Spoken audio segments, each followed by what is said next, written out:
Wie können deutsche Marken in China erfolgreich werden? Und welche Fallstricke lauern bei einer Produkteinführung im Reich der Mitte? Antworten auf Fragen wie diese bietet der Marketing Made in China Podcast mit Damian Maib und Thomas Derksen. A warm welcome to our podcast Marketing Made in China. Although Damian and me, two guys from the Rhineland in Germany, speak English with a heavy German accent, but we got a lot of positive feedback for our first episode of the Englische Woche. And we are very happy to announce our second guest in this series. When I came to China for the first time in 2007 as a tourist, he already had decades of experience in China and in Asia. He's a well-known expert, knows everything about marketing. I don't know if this is an exaggeration. He will talk about it later, and especially about marketing in China. Bryce Whitwam is currently an adjunct professor of integrated marketing at NYU Shanghai and the co-host of the China marketing podcast Shanghai Jan, maybe an English equivalent of our podcast.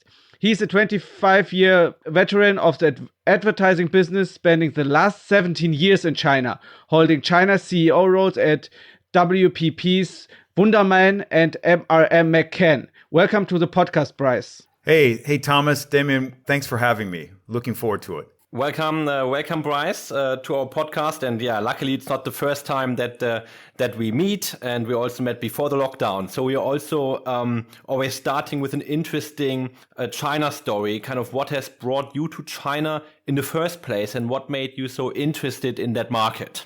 Oh, wow. First of all, I'd like to say I really appreciate that you're doing this in English. I don't think I could handle the German version of the show. So I just wanted to point that out. I'm very happy to do that. So what brought me to China in the first place?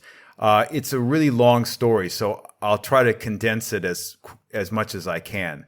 I was a Russian major in university, not a Chinese major. And at that time when I graduated, there wasn't many opportunities in the Soviet Union for students to go abroad. So a professor recommended that I think about going to China instead. Maybe they thought that if I liked the Soviet Union, maybe I would also like China. I don't know what the connection is, but I said, sure. And I was able to secure a teaching job at that time at a university in Beijing. It is called the Beijing University of Science and Technology. Originally, it was called the Beijing University of Iron and Steel, which is such an awesome name. So I was there, and I just immediately fell in love with China. It was a different China in the 80s than certainly now. But then I literally stayed with it for literally most of my life afterwards. So that's very funny. We have some common ground there, because I am German, and I was born in Germany, but my parents were born in the Soviet Union, in what's Kazakhstan today. So I also speak a little bit Russian. So interesting story to hear. And we not just have fellow experience in the Soviet Union, but also in Shanghai. You are a Shanghai citizen, Damian, and me, we are Shanghai citizens.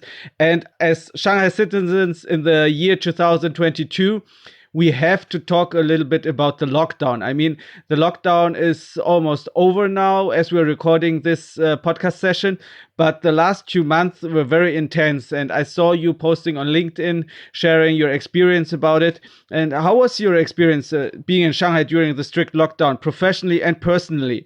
And what do you think? How will the past lockdown affect Shanghai in the long term as a city, as a banking city, as a business city, or as a city where foreigners and people from all over China choose to live? Will there be any effects of this very strict lockdown? Yeah, there's two sides of my experience during the lockdown. On one hand, it was a complete shit show in the context of living through it. I would say that personally, I was fairly lucky. In the compound that I live is not too far from the German school, actually, in the west part of town. And a lot of German executives are my neighbors. And so we live, because it's a compound of only 250 people, it was much easier to manage from the guards and the housing committee's point of view. In addition, my Taiwanese wife volunteered to be the tuanzang, or the person responsible for distribution of the food. We quickly learned that putting a bunch of housing committee 40 and 50-year-old men and women who take this job mainly so that they can, don't do that much generally, suddenly are put in charge of food distribution for 25 million people. It was a complete, utter disaster. In addition, our guards would not touch the food that arrived because they said that it had COVID. So we had to, fortunately, we were able to get some of the neighbors and ourselves to actually distribute the food. We would go to the front gate. The boxes would be unloaded from the wholesaler. And by the way, we were paying, in some cases, 200% to 300% markup on food. And then they would take out this antiseptic ammonia solution and they would disinfect all the boxes. And we would have to sit there for the disinfectant to soak into the boxes and actually kill the germs. It's just so preposterous, right? It's ridiculous.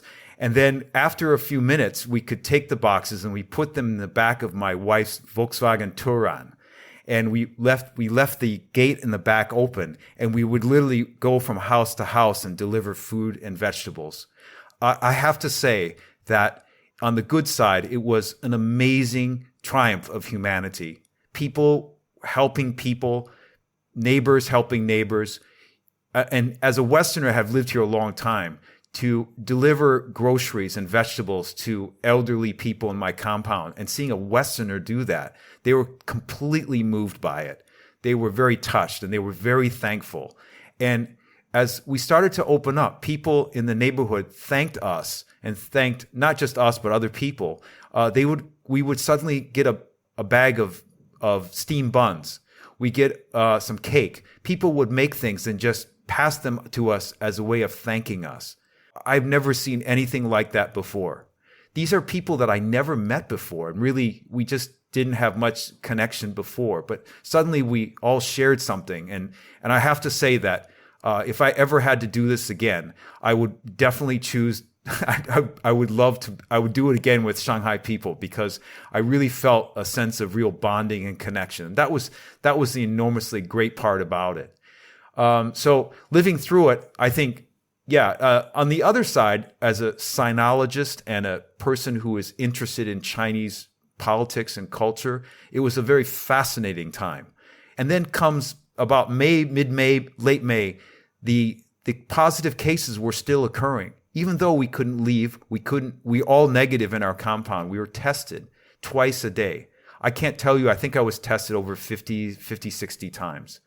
And the amazing part about it was that after all that testing, there were still positive cases turning up, not in our compound, but in other compounds. And I'm talking compounds that are freaking 1 kilometer away. But that was enough for them to not open the doors. And we were told, I'm sorry, but the next door compound had 3 positive cases, asymptomatic cases. And we said, well, what's the reason? Oh, someone touched fresh flowers and there was COVID on those flowers. I was like, you've got to be kidding me. Seriously? Fresh flowers? It's ridiculous. It became the point, though, that people were so afraid, not of COVID, but of going to the COVID camps, the COVID jails, the fangcang. It became a constant fear because literally we were hearing that entire compartment buildings were being trucked off to the camp. And I know of several people, my friends, who actually experienced the camp firsthand. And it is nothing short of hell. I cannot describe I can describe it. I mean, it's maybe for another podcast, to the abhorred conditions that they described to me in the camps. It was just absolutely something terrible. So how does this all impact the city? What's going to be the impact for the markets? I think in the short term, and I'll say, by the way, as of today, and now this might change when the podcast is released, there has been a complete 180-degree liberation.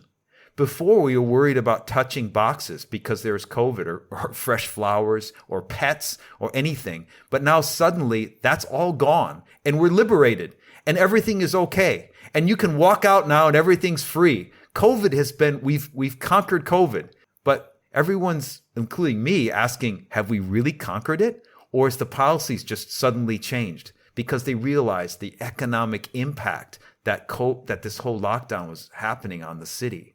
And I think moving forward, I think that it's going to, from a marketing side, I think it's the psychological impact is going to be very strong.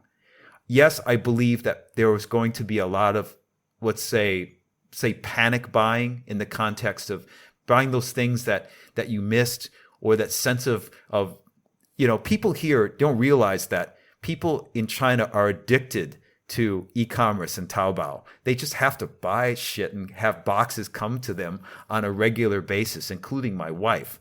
So I believe that people are all crazy about, will go crazy about buying things, at least for a few weeks, and we'll see a huge sales spike. But at the same time, I think people will be very cautious. The upside is that people will probably be more flexible in terms of working from home. I think that China has now joined the rest of the world with flexible working environments. But I also think that people are going to be extremely cautious, and they are going to be very, as I said, cautious about spending, cautious about getting out. If there is a slight cold, or anything, they will immediately run to the hospital. I mean, Stockholm Syndrome is alive and well in Shanghai right now. People are afraid. And I just don't know when that fear will let up. Yeah, that is a very impressive answer. Thank you very much, Bryce. And now basically getting to the business point of things. While being the CEO of Wunderman, you grew the team from a dozen of employees to over 350 team members, and have created really a meaningful agency business in China. How did you do that? And what have been the key success factors for you and the business? Yeah, thanks for that. I think that the reasons of success were really about the timing and the market opportunity at that time. Because around 2012, 2013, the market exploded. And if I have to describe the reason for that in one word for your listeners, the word is automobiles. And luckily for Wunderman, we were an automobile agency, and we had at least, well, I would say at one time about 5 or 6 automobile clients. But our biggest client was Land Rover, Jaguar Land Rover. And when I joined the agency, there were 3,000 units imported, sold, and that was end of 2008.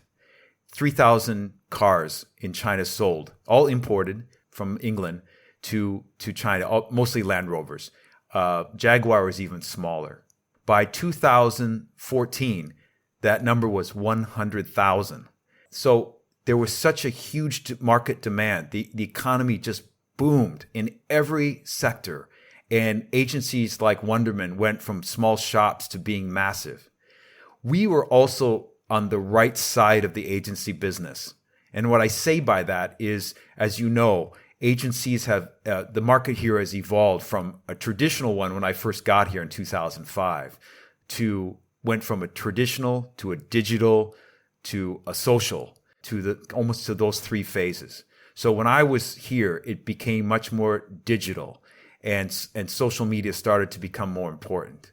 Luckily for us, we were a CRM digital data agency. That was our focus. And at that time, there were so many companies that wanted to go in that direction, and they were looking for specialists that do that. So one of the key success stories has always been in China is your ability to change, adjust to the market conditions, and deliver stuff that ultimately the market needs, or in other words, stuff that clients will pay for. And as an agency, you need to constantly be able to do that. Now, in other markets, like let's say in Germany, that those changes might occur once every 10 years.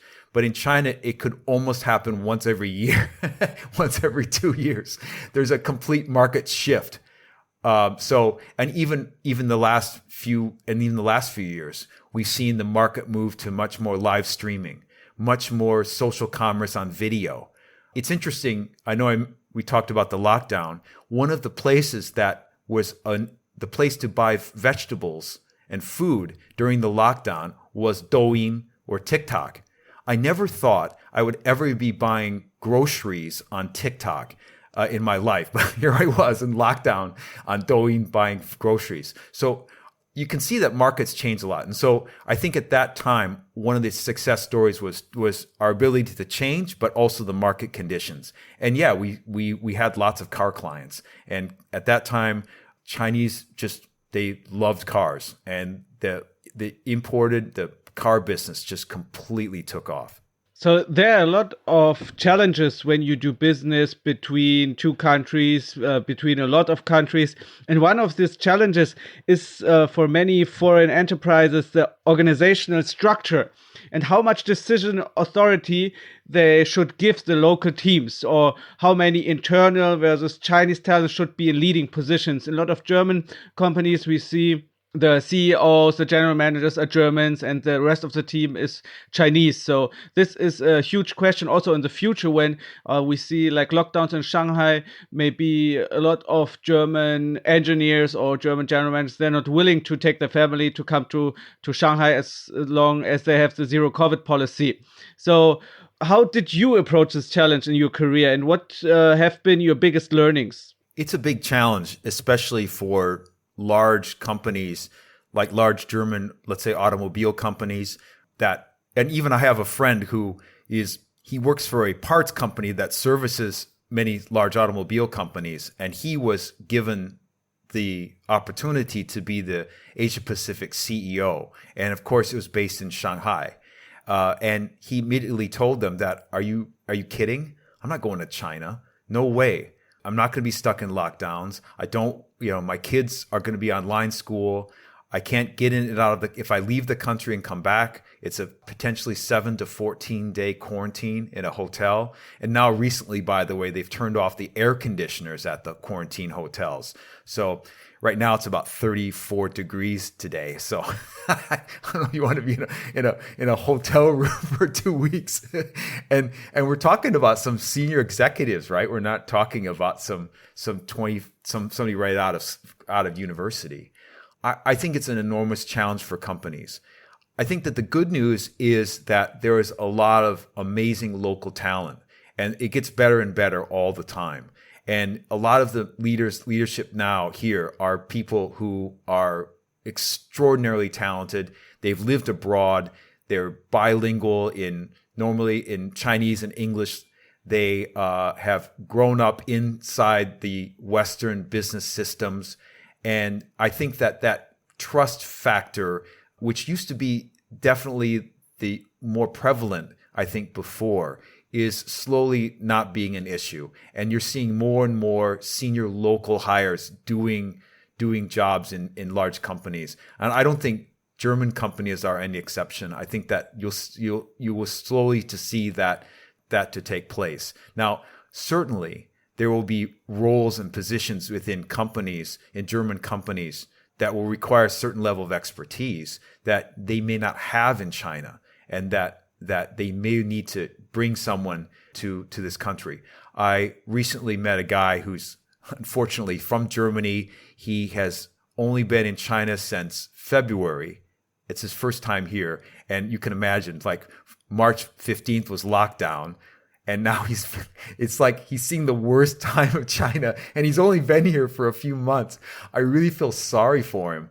But I think for his kind of specialty roles, I think that's going to be a tough challenge for this country. Companies are going to have to really decide on how to best manage that. How are they going to convince German families to come here? It's going to be a real challenge. I don't know the answer. I think they will have to try to do the best to work remotely, if possible. Some companies may offshore this into other countries where there could be a little fewer restrictions, but I think it's a big problem. I don't know how they're going to solve it. And if we are looking back to the marketing side of things, marketing in China is very different compared to marketing in the rest of the world, right? Here's no Facebook, no Instagram. It's a totally different ecosystem. You know that best. So what is the biggest difference in your opinion? And what do you think might the rest of the world be able to learn from China in that regard? There are a lot of differences, but there's also a lot of similarities. And one of the things I always tell people is that in many ways, China is leading the world in marketing. It's actually much further ahead in the context. And yes, you could argue that it's almost the right type of circumstances created that environment. You have 98%, 99% of the country on 4G early many years ago. Now 5G is the highest percentage in the world. You have an amazing supply chain management system that living in China. I was trying to explain that to some journalists about the lockdown and trying to get people to sense of how easy it is to buy stuff. In China, you can order, in Shanghai, not in China, in Shanghai, you can order a mojito cocktail and it will arrive 30 minutes to your door. It's unbelievable what you can get here from an e-commerce experience. You have the financial system, which is revolutionary. As you guys know, when you go back to Germany, you have to get used to using cash and carrying a wallet with you because you never have that in China. So all those things would, I think, make China special because I believe that that's the future. The future of commerce, the future of business will definitely be a social one. It will be a commerce-based online platform system that will enable to engage people through influencers, through personal connections, and that will drive purchase. And it's ironic that the company that will be driving this need not necessarily be Amazon, but TikTok, which is a Chinese company. So TikTok is a huge commerce player now in China. So you can imagine the future of being that way, that there will be much more commerce online opportunities that will exist in the marketplace. I think that opening up the marketplace into a Chinese model will be immensely beneficial to the rest of the world. I think culturally, it will take time. Chinese generally are more willing to accept new ideas, even than, and my daughter, who is now in Chicago, in America, studying, she can't believe that people still write personal checks. People are still quite backward in terms of their thinking.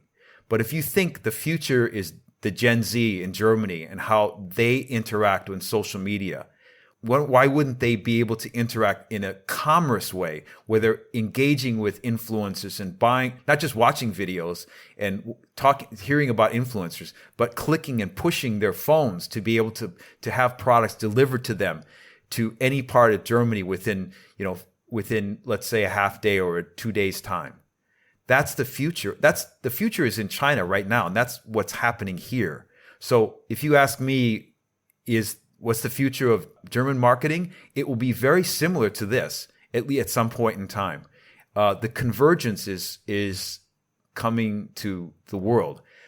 I remember seeing in The Economist, they said that what shopping malls did to America in the 80s.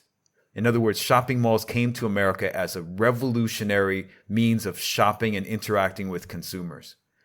The e-commerce platforms in China will be equal to that in terms of transforming the world and how we market and sell and shop for the future. So there was a big or a small scandal, it depends on who you ask. In the last couple of weeks, one of our German Automobilbauers or one of their agencies used the idea of another brand and agency for their own campaign. And that backfired really hard. Is can you tell us a little bit about the story? Because I saw you were watching it quite closely. And what do you think? Is China still struggling with a lot of plagiarism, or do you also see a lot of innovation in the marketing sector? I think that there's enormous amount of innovation. And the stuff that I've just told you about the platforms and channels and communication things, there's no one's copying anyone. Those are completely revolutionary. And I'm sure on the podcast, you've talked about WeChat and platforms like Douyin and TikTok to your listeners. So I won't go into the details. So I really think that this market is full of original ideas. Now, talking about the incident with Audi, I have to say, as an past agency CEO, it didn't come to me as a huge surprise, because there's generally a culture within the agency business of copying other people. And that means that if you see, not just in the sense of actually lifting someone's words, but also like looking for ideas, part of that is fueled by the clients themselves. Because when you go talk to an automobile client, they want to know, oh, what's Mercedes doing? Oh, this is what BMW is doing. Oh, and this is what Audi's doing. Everyone is comparing everyone else. No one is saying, you know what? Why don't we do something different? Why don't we say a different message? No, the clients are afraid of taking risk, and they think that being original is taking risk. So in many aspects, the agencies are incentivized to copy everybody else. Now, this is an extreme version of copying, because this junior copywriter, and I can totally see this happening. Imagine you're in a creative agency and you have a junior copywriter, and you got the brief from Audi for the I believe it's the A8, right? The A8. And it's a super luxury car, and they wanted to create this very super high status. They got Andy Lau, who's easily one of the most famous people in the Chinese world, to be the celebrity spokesman. I'm sure that his fees were not cheap. And they wanted this really grand ad that is enormously touched Chinese people. And that was the brief. And a copywriter came back with this poem, or this idea. And the executive creative director looked at it and said, wow, this is incredible. And they showed it to the client, and they loved it. They loved it. Unfortunately, no one ever revealed the fact, and probably the copywriter never told his boss, that he had nicked this idea from this blogger, this TikTok blogger, who had actually recited exactly the same poem. And so when the ad was released, he came on and did a TikTok video saying, guess what? I did that poem. And it wasn't just that he said that he did it. He did a cut-by-cut video where he played the ad where Andy Lau was speaking the poem. And then he cut to his video, and you could tell that it was a few years ago because he had a different haircut. And he was saying exactly the same words. It wasn't even like some words. It was exactly the same thing. And he just cut back and forth and back and forth. And obviously, it was a huge embarrassment to the agency. And of course, Audi took some grief for it. The agency is M&C Saatchi, and they are a licensee agency. In other words, they're a franchise agency. In other words, that they aren't necessarily invested by M&C Saatchi, which is based in London. They are a franchisee. And the agency here is generally local run people that run it. If you've seen the Audi ad that I'm talking about, and maybe you can share the link in the show notes on YouTube, it's extremely local Chinese kind of flavor to the ad. So in that context, plagiarism, does it exist? A lot. Well, what will this happen? I think that some agencies will be very mindful of this, but will it happen like in a year again? Absolutely. It's going to happen again sometime. Sadly, because people are incentivized indirectly to copy other people. They're incentivized to deliver the best possible work in the shortest possible time. And if you've got the Audi account, it's very prestigious. The pressure on delivering the best work is extremely intense. So you'll do anything possible to try to make them happy. Now, the automobile market that we just talked about is not the only market which is at the moment still dominated by foreign brands and has been dominated by foreign brands for a long time, especially automobile, but there are also a lot of other industries where that has been true. What advantage do you see for international brands in China, as we are now experiencing a time where Chinese brands are getting stronger and stronger, and the Chinese national pride might become dangerous for international brands? What is your standpoint on that? I always think that foreign brands have the advantage of heritage. They have the brand advantage of authenticity. They have the advantage of research and development. In other words, that, and especially the last one, when you have a brand group like L'Oreal, who spends 7 billion euros a year on research and development, it's very, very difficult for a localized brand to compete against that. They just don't have the capacity or the scale to be able to compete against a big foreign brand that can able to do that. There are very few luxury Chinese brands. Luxury has always been an enormous challenge for Chinese brands to get into the luxury sector. I think someone told me once that, and I think it's best to say it this way, is that people will still buy Rolex watches because there's no equivalent Chinese watch that equal to a Rolex in terms of quality and prestige. But if there is a Chinese watch that's as good as a Rolex, people will buy it. So I think that foreign brands have the leg up, at least for now, in the ability to be able to create very involved, highly involved technical type of products with long tail heritage and pride, and they able to do that in a much more successful manner. It's very difficult for Chinese brands to do that. Many Chinese brands now, and I'm not saying in the future, also have a very short-term approach to things. They tend to not want to build brands, and they don't see the investment of that. They're much more performance marketing based. They want to try to create a buzz or a trend that is excitable on social media. So there's even a saying in China that for many local brands, they do immensely well in their first year. But after that year, this business starts to dwindle. They just can't keep the momentum going, because the challenge for China is that it is so competitive. There are over 300,000 brands on Taobao competing for consumer eyeballs. It's very difficult for a Chinese brand to be able to create that kind of momentum. Yes, they can create this sales flash. They can get Austin Lee or one of the big KOLs to push their products, and it's a good deal, and it seems like a great, interesting product. It's got amazing packaging. And yes, they have the advantage of being able to churn out new ideas quickly, much quicker than the Western brands, who need lots and lots of time. They have to go back to the headquarters to make sure it's okay. And Chinese brands can create and launch a product in months, whereas a Western brand or a Japanese or Korean brand might take 2 to 3 years. So they have that advantage. The disadvantage they have oftentimes is that they are looking, in most cases, for that short-term win, and they don't see the long-term opportunity.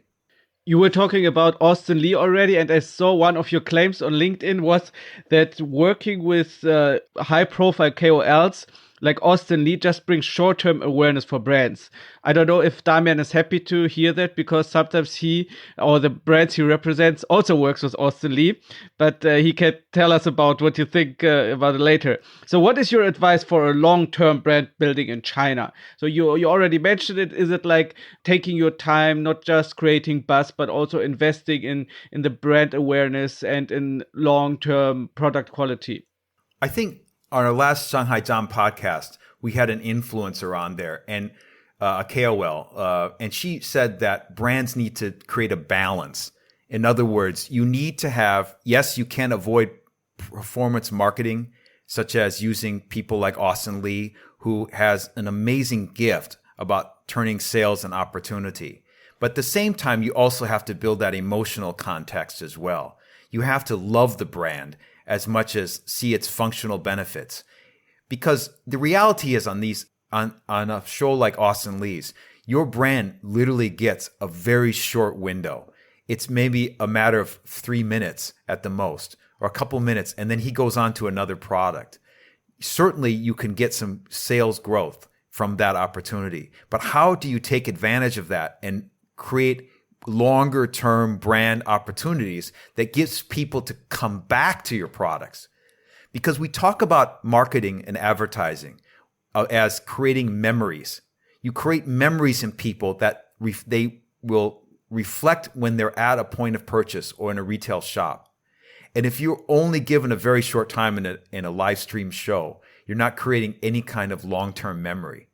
So either you spend tons of money and just keep funneling your products through live stream KOL sales programs, or you balance it out and have a combination of live stream with brand building, using influencers who will talk about your brand in other channels like Xiaohongshu and Red, or in WeChat or in Douyin, and all these places that enables you to build a much stronger brand connection than just doing sales.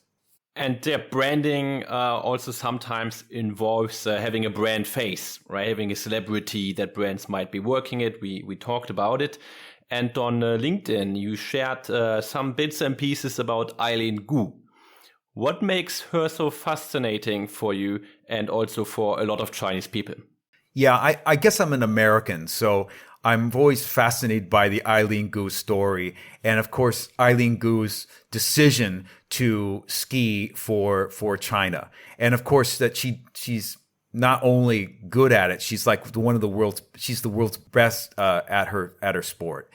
But that's just Eileen is just more than just a great skier. She is an amazing PR machine. She can turn both in English and Chinese, an amazing talent of connecting with people on several different levels.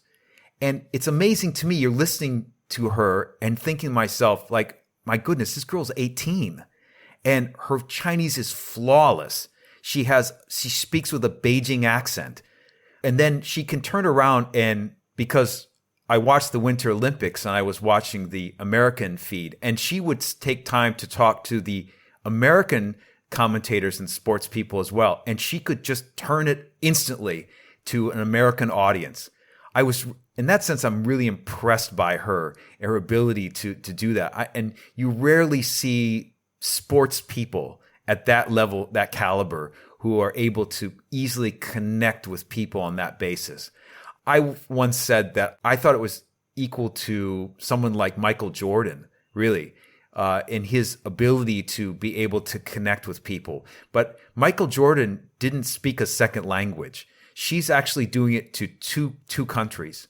It's interesting now, Eileen has kind of, and to some Chinese followers and fans, she's turned her back on China. Well, she went home, but now she was at Cannes, France for the Cannes Film Festival. She was at the Met Gala in New York City. She seems to be everywhere in the Western spaces now. So maybe you could say that Eileen is now turning her brand into more of a Western approach. She's been on American talk shows. And again, Eileen is flawless in terms of how she presents herself. I just think that that's kind of amazing to me in that context.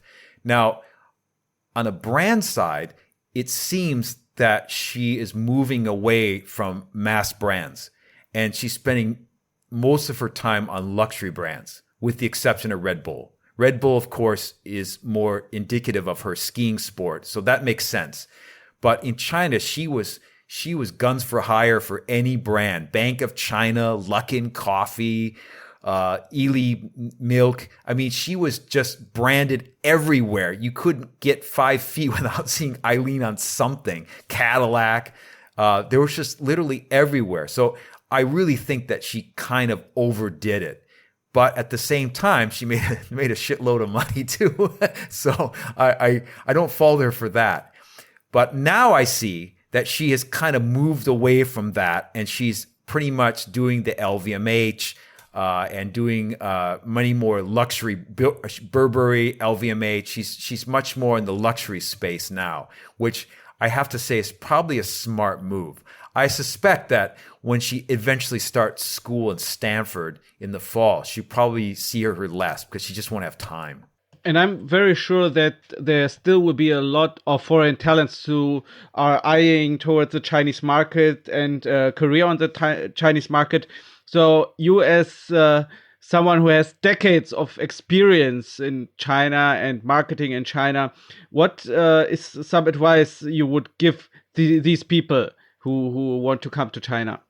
Yeah, I think it's different to when we first got here. And I think what I mean by that is in the old days, you could literally come to China and just walk in and find opportunity somewhere. There was someone bound to hire you. You could literally walk into companies and get hired as a young expat. It was absolutely incredible. It was the economy was booming and there was a huge labor shortage. And anyone that could be able to help in some sort of way could actually find opportunity here. And the buzz was incredible. The passion, the drive, it's nothing like it. I told my father when he asked me that question, like, why did you go to China in the first place? And I told him it's exactly when he's the same kind of vibe that happened to him in the 1950s in the US when he set up his business. It was just absolutely opportunity and growth everywhere. I think now it's a lot different. And if you come to China, you have to come with skills. You can't just come fresh off the boat. And you can't even be a Mandarin speaker. But I would say that anyone to come here now, if you're thinking about looking at opportunities because you like China and you're interested in it, you have to have great Mandarin. You have to be your Chinese has to be great. You can't come here and not know the language. I think that that's almost impossible. The second thing is that the language now is not good enough.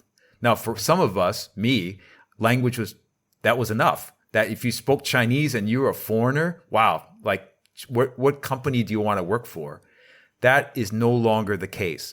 You have to have language and a skill. You have to have something, you have to have a special skill. You know, now you have to have 3 years work experience before you can even get a work visa in China now. So I always tell people that probably if they're interested in coming to China to work, and don't think that it's still an amazing place. It's an amazing place for young people to grow and experience. And I think like you guys have known that feeling too, like I've had. It's just incredible. It's nothing like it. The adrenaline rush is amazing. Of people and the hard work and the passion, it's worth doing. But if you want to come here, then you have to be prepared. Language and then skills. You have to have some kind of set skill before you can come here. And I think those combinations, you will still find opportunities. And secondly, I think that you should be prepared to not live in Shanghai or Beijing. If you're willing to live in Chengdu or in Guangzhou or Shenzhen, these places are, let's say, more possible opportunities because most very talented, internationally minded Chinese don't necessarily want to live in Shenzhen or Guangzhou. But if you're a young German who've got the passion that you want to have that experience, maybe living in Guangzhou is okay to you for at least a couple of years to get your experience. So I think people should look at other places besides the Shanghai and Beijing. Indeed, very, very valuable hints. And now looking at your own personal 5-year plan, right? Because in China, we always like 5-year plans. How much of your time do you think are you going to stay in China and how much will you spend outside of it? Yeah, I am actually, as of this podcast, I am planning to return to the US to get my PhD in mass communications. So having said that, though, I don't see that I'll be ever leaving China, although I physically won't be here. I think it'll be a part of my life for forever. And I have to say that my greatest fear in my life is becoming disconnected to it, because it's quite easy if you live outside of China for a brief time, that you suddenly become disconnected with China. And I'm really afraid of that. So fortunately, the work from home movement and to be able to work remotely is more acceptable now. So I can still engage with brands and companies, even though I'll be in the US. And having the language skills and the market skills, I'm seeing an opportunity for me to kind of pivot my experience and try to look at where I can use my experience on the Western side, or the American side in this case, and help brands not only to come to China, but also help Chinese brands come to the West. I think there's a huge opportunity for that as well. And more importantly, I think, you asked me this question about what can the West learn about marketing from China. I think that, besides your podcast and some articles, there's very little knowledge about the China market and how it can impact the world. And I think that my role now is to be an ambassador, a spokesperson to that, to platforms like Facebook and Twitter and Instagram, but also to companies. I think that there's an enormous opportunity to take our knowledge and experience and transfer that to things outside of China. So that's kind of my 5-year plan. If I have to say, it's obviously learning, but also consulting. But I don't plan to ever leave China yes, physically I'm leaving, but not in the physical sense. I don't think mentally I will still always be connected to the country. Bryce, thank you so much for the very interesting, in-depth insights. I learned a lot, and I'm very sure that our listeners did too. And a recommendation, maybe a short recommendation, where can we find your podcast? Shanghai John is on Apple Podcasts, Spotify, Stitcher, Google Podcasts, Amazon Music, everywhere you find podcasts. Okay, so wherever you listen to this podcast, you also can find Shanghai John, this podcast. Yes. Okay, thank you so much. Thank you, Bryce. Hey, thanks, Thomas. Thanks, Damien. It's been great. Great talking to you guys.